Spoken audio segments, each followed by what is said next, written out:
Avertissement. Certains extraits peuvent être jugés violents ou offensants.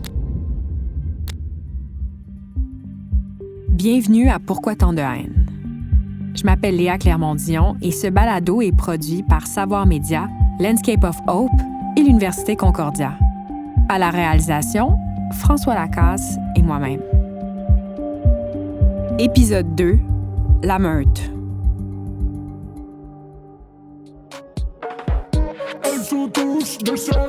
I can't have you, girls.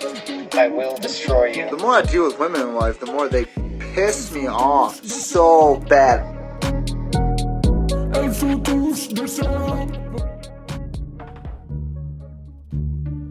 Les années ont passé et j'ai continué à m'intéresser à la haine des femmes, particulièrement à la haine antiféministe, parce que c'était mon sujet d'étude de doctorat. J'épluchais les réseaux sociaux, je faisais des recherches sur des comptes de misogynes en ligne. Puis à un moment donné, je reçois un courriel de ma directrice de thèse. « Regarde ça », qu'elle me dit. J'ai vraiment été sous le choc. La personne qui avait associé mon livre « Les Superbes » à la liste de femmes à abattre par Marc Lépine avait écrit à mon département de sciences politiques pour dire que j'étais pas digne d'être doctorante. Pour dire que j'étais quelqu'un de stupide, qui méritait pas d'être là. C'est devenu vraiment intense pour moi. La personne me harcelait sur Twitter. J'ai donc quitté le réseau social. J'ai décidé de me taire. Pour la première fois, je me suis avouée vaincue. La haine des femmes, je l'ai vécue intimement. J'ai eu besoin de faire des recherches pour comprendre, pour reprendre mon pouvoir. J'ai réalisé que c'est un vrai enjeu de société qu'on a tendance à banaliser. Je suis tombée sur une recherche publiée par Amnesty International qui affirme que les femmes noires ont 3 fois plus de chances d'être attaquées en ligne. Sofika Vatiana Tassarma est étudiante en mathématiques. Ses parents sont d'origine sri-lankaise. Elle a eu le courage de dénoncer les agressions sexuelles vécues dans sa jeunesse. Malgré les difficultés, elle s'est lancée en politique, d'abord pour le Bloc québécois au fédéral, puis pour Québec solidaire au provincial. Sofika a subi des propos haineux qu'elle a préféré ne pas dénoncer. Elle demeure lucide face à son expérience. Quand je me suis présentée au Bloc québécois au fédéral, je recevais moins de haine que lorsque j'ai décidé de faire un choix à gauche. Puis ça m'a étonnée, puis ça m'a surprise aussi à la fois. Les commentaires que je recevais au Bloc, c'est que j'avais pas ma place là. C'était des mots, justement, il y a une pancarte où à côté de ma face, c'est écrit « Il est où Chris le Québec? » Puis moi, j'étais comme, c'est donc bien drôle, tu sais, c'est donc bien drôle. J'ai juste répondu à la pancarte en disant, il est ici, passez une belle journée. Puis moi, j'ai eu du fun ici, puis j'ai laissé ça faire. Mais il y avait beaucoup de questions par rapport à mon côté identité, mes origines. Puis ça m'a beaucoup surpris quand j'ai décidé justement de faire un choix qui était cohérent avec les valeurs que j'ai défendues au fédéral, puis ensuite dans la politique québécoise. Mais pour les autres, c'était pas suffisant. Il y en a vraiment eu de toutes les couleurs. Puis, je trouve ça un peu fascinant, justement, les liens, tu sais, comment cette espèce de haine est modérée selon mes choix. C'est difficile à dire, mais on dirait que ça varie d'une plateforme à l'autre aussi, cette question-là. Donc, je me pose des questions sur les usagers de certaines plateformes aussi. La haine, si c'est dans des relations personnelles proches, on peut comprendre parce qu'il y a une communication, il y a des actions qui ont suivi. Mais quand c'est des gens que tu ne connais pas, c'est difficile de leur en vouloir parce qu'on ne connaît pas leur vécu, on ne sait pas d'où ils viennent, on ne sait pas pourquoi ils se sont réveillés ce matin pour dire ça.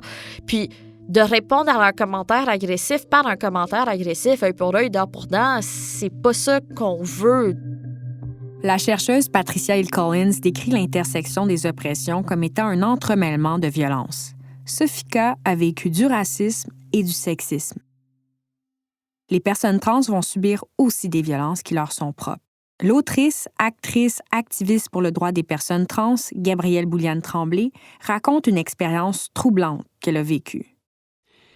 Oh my God, c'est tellement d'abord, quand tu m'as invité, tu m'as envoyé les questions, tout ça, j'étais comme, mon Dieu, j'ai jamais vraiment parlé de ça. J'ai jamais réfléchi, mais je l'ai souvent subi.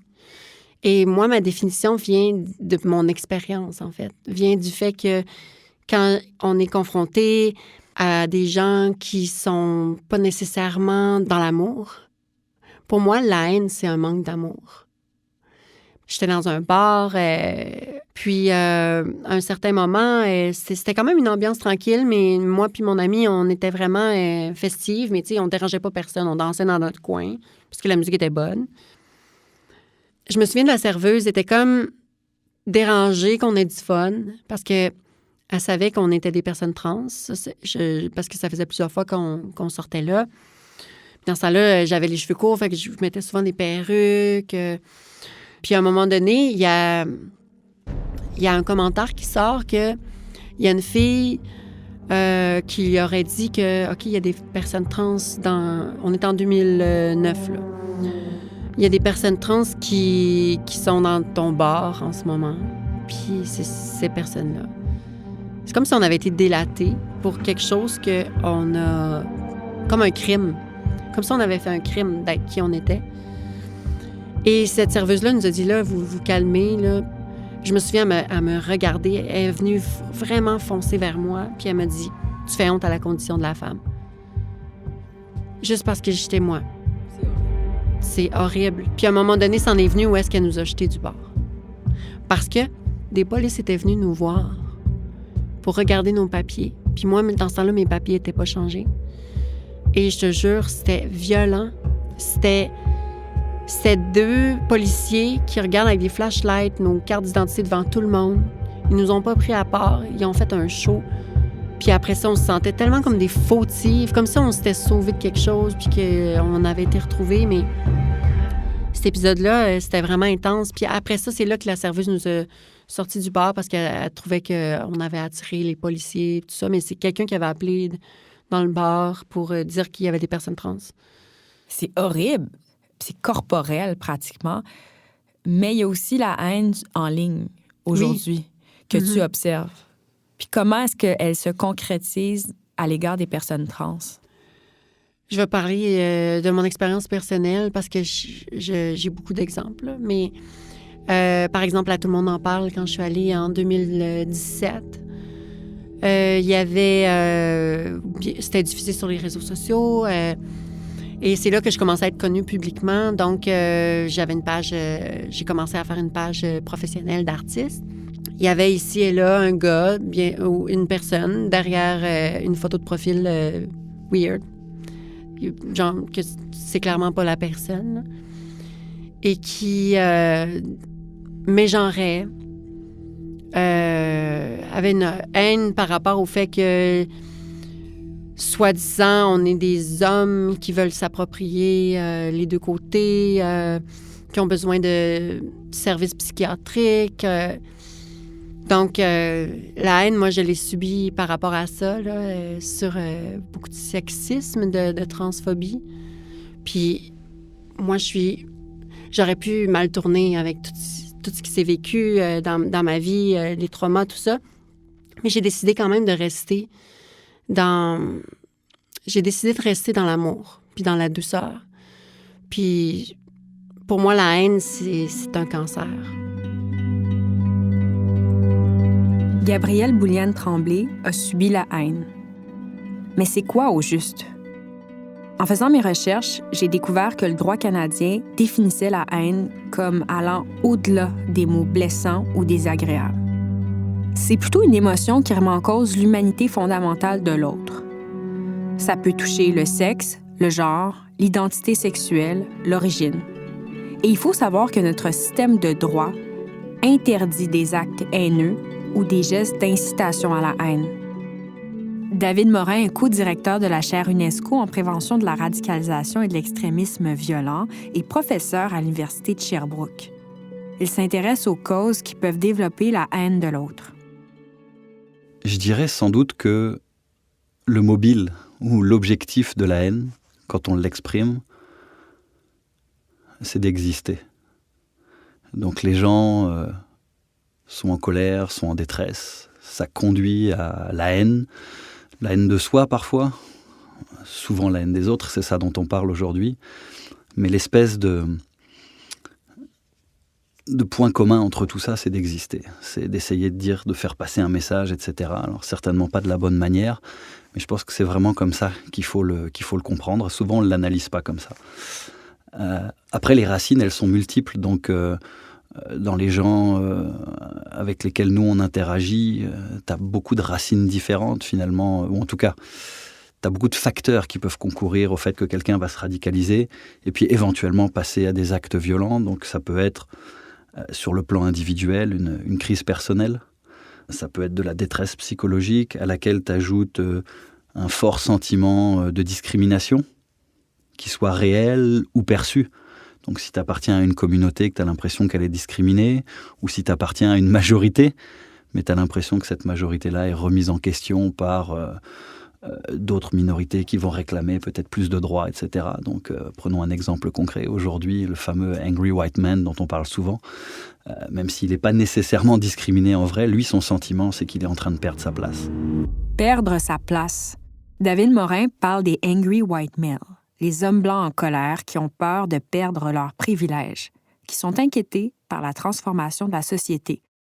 Cette suspicion est d'ailleurs un élément fort des discours réactionnaires tels que théorisés par le penseur Albert Hirschman. Ils ont en commun l'inquiétude face au monde qui change. On observe cette tendance-là particulièrement dans la manosphère, une constellation de groupes antiféministes qui sont unis par l'idée que le suprémacisme mâle serait une bonne chose, c'est-à-dire que les hommes devraient être au haut de la hiérarchie et que les droits des hommes sont menacés par les femmes et les féministes qui, en théorie, contrôleraient le monde. J'ai découvert que les groupes de la manosphère sont très actifs en ligne et adhèrent à cette perspective, que ce soit les pick-up artists, les men becoming underway, les alpha males, mais aussi les incels qui prônent la violence faite aux femmes. Ce sont tous des groupes antiféministes et qui s'assument. On va y revenir. J'ai aussi découvert des dérivés idéologiques.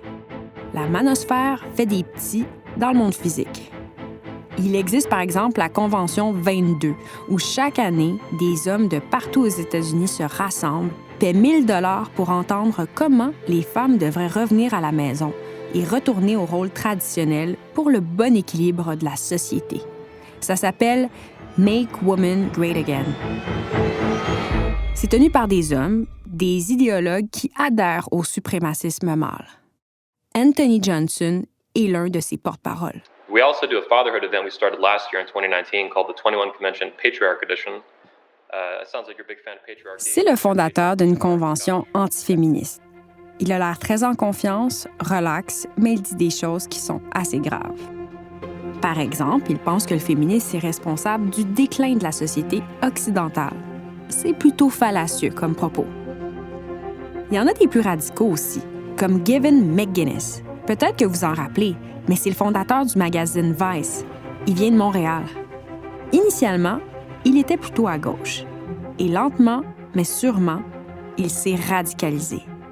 Il est maintenant un fier représentant des Proud Boys, un groupe antiféministe, raciste, qui prône finalement la domination des hommes blancs. Ce qu'il dit est assez alarmant. Feminism is redundant.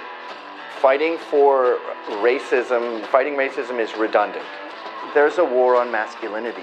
Dans cet extrait, Gavin McInnes affirme que le féminisme est redondant, tout comme la lutte contre le racisme. Il avance même qu'il existe une guerre contre la masculinité qui est en cours en Occident et qu'elle commence dans les garderies où les enfants sont punis pour leur comportement. Il a même déjà dit que le féminisme, c'était le cancer. C'est drôle parce que Gabrielle Bouliane-Tremblay a plutôt dit que c'était la haine, le cancer. Rouge V pense aussi que le féminisme, c'est très mal. Il est porte-étendard des pick-up artists. Il conseille les hommes pour draguer les femmes et les avoir dans son lit. Mais en plus, il va dire des choses atroces. If we legalize rape, women will be more careful with their bodies and not go into the private rooms of men that they don't want to have sex with. Dans cet extrait, Rouge V affirme ceci. Si nous légalisons le viol, les femmes feront plus attention à leur corps et n'iront pas avec des hommes avec lesquels elles ne veulent pas avoir de relations sexuelles. Un autre dans ce style-là, c'est Andrew Tate. C'est un alpha male qui a été très populaire sur TikTok. Il était suivi par des millions de personnes. Il donne des conseils de vie aux jeunes hommes, comment se sentir mieux dans sa peau. Mais il y a aussi des propos vicieux, sexistes, antiféministes qui sont propagés. Il y a une meute qui le suit. The reason 18 and 19-year-olds are more attractive than 25-year-olds is because they've been through less dick. I'll say this right here on the fucking internet. I don't give a shit. Andrew Tate ne mâche pas ses mots. Voici ce qu'il dit. La raison pour laquelle les jeunes femmes de 18 ans sont plus attirantes que celles de 25, c'est qu'elles ont eu moins de relations avec des hommes. Et par le fait même, il est plus facile de les manipuler et d'en faire ce qu'on veut. C'est quand même inquiétant de voir qu'on en est arrivé là. Ces discours néoconservateurs sont en recrudescence et sont plus populaires que jamais. Nadia Serayoko est chercheuse en cyberculture et elle s'est intéressée au phénomène. Elle nous partage quelques pistes de réflexion.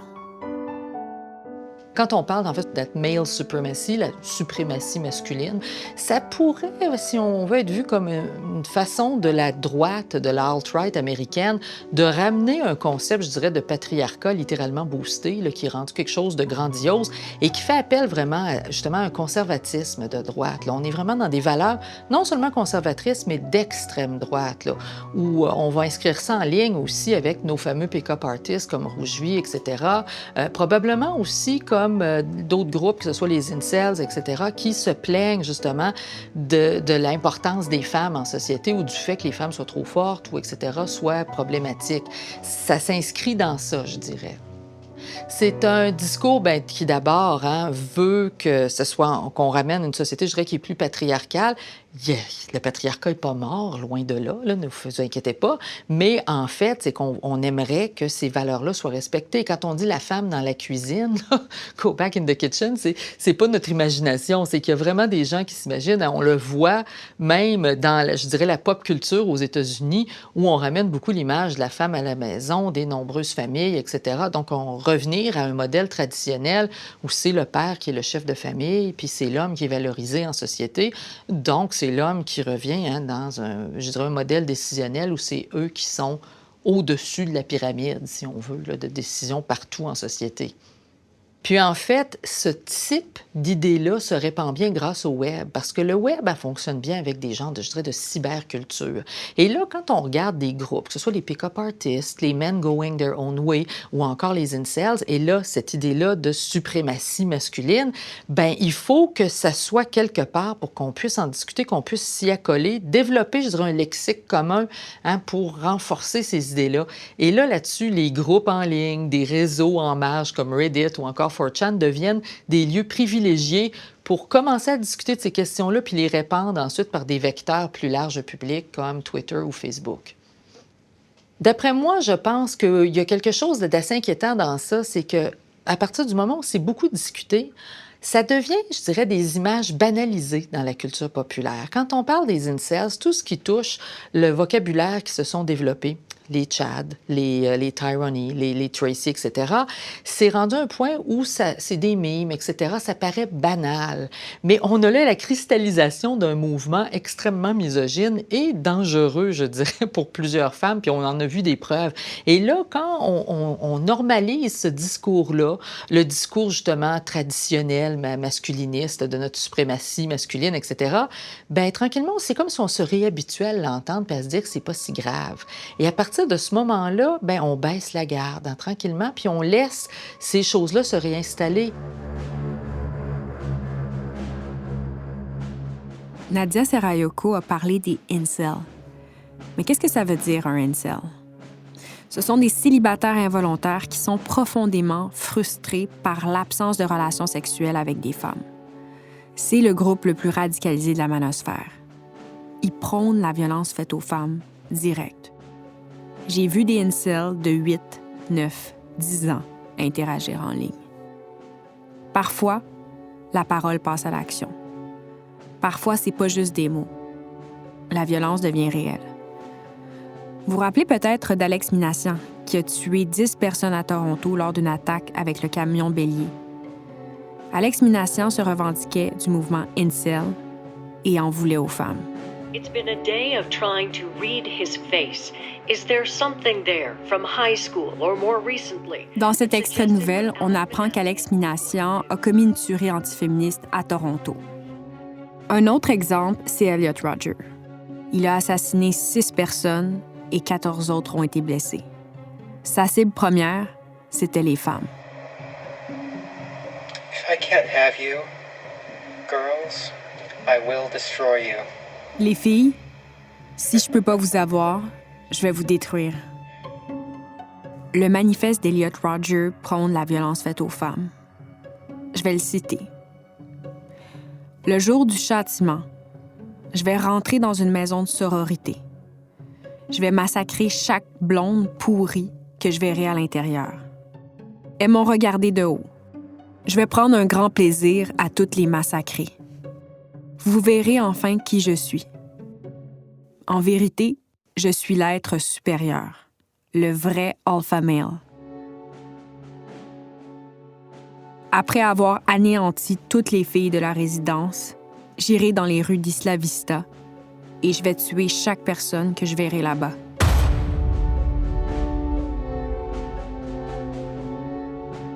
La question des incels, ça peut paraître très loin de votre réalité. Mais détrompez-vous. Ce qui s'est passé ce soir à l'école polytechnique de l'Université de Montréal est épouvantable. Un tireur fou, on sait maintenant qu'il a agi seul, sans complice, a tué 14 personnes, toutes des femmes, avant de s'enlever la vie. 13 blessés ont aussi été transportés dans différents hôpitaux de Montréal. Des fois, la violence virtuelle devient réelle. Trop souvent, on la banalise. J'ai quitté Twitter parce que j'avais peur de l'individu qui associait mon livre Les Superbes à la liste de femmes à abattre par Marc Lépine.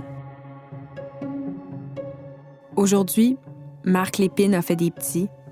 Il est l'un des héros de la meute, qui l'écoute, l'encense et parfois agit. Prochain épisode de Pourquoi tant de haine? Les racines. Ce balado est produit par Savoir Média, Landscape of Hope et l'Université Concordia en partenariat avec le gouvernement du Québec. Idée originale, animation, recherche et scénario, Léa Clermont-Dion. Co-réalisation, François Lacasse et Léa Clermont-Dion. Prise de son, habillage sonore et mixage, Maxime Brunet, Angus Tarnavski et François Lacasse. Musique originale, Antoine Rochette. J'aimerais remercier les professeurs Vivek Venkatesh et Owen Chapman d'avoir cru au projet et pour l'accompagnement. Responsable de la production originale, Dominique Joly. Direction générale et production exécutive, Marie-Josée Lestage.